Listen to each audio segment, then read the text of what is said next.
Inimbitahan nga kami mag-lunch out ng sister-in-law ko at dito daw kami kakain sa Tongyang. Ayan, papasok na kami at ang unang bumungad sa amin ay ang kanilang mga desserts. Ayan, sweets, fruits, and vegetables. And then pagpasok namin, itong halo-halo ingredients yung nakita namin. And then sa likod nito ay ang iba't ibang flavors ng ice cream nila. Meron din silang side dishes, yung vegetables, kimchi, and dilis. And then, meron silang kimbap at iba't ibang klase ng maki.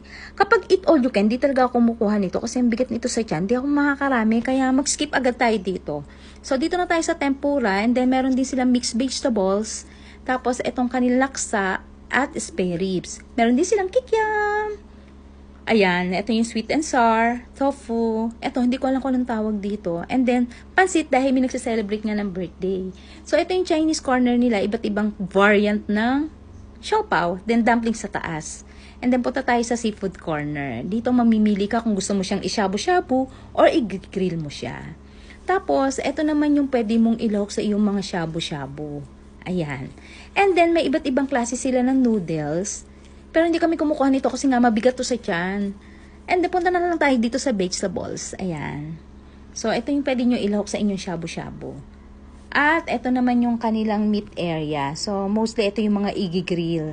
So, pili na lang kung ano yung bet mong i-grill. And then, punta na tayo sa condiments area. And then, dito ka mamimili at magtitimpla ng naaayon sa iyong panlasa. Ayan. And then, ito yung mga juices nila.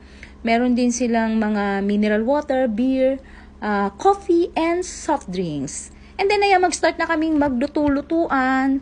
Ihuhulog na namin yung mga natipuhan naming ingredients. Ayan, hunuhulog na namin. And then, syempre, ihulog ko na rin yung aking nagugustuhang ingredients. Ayan, feeling ko kasi, malakas ako kapag nakakahigop ako ng sabaw nito.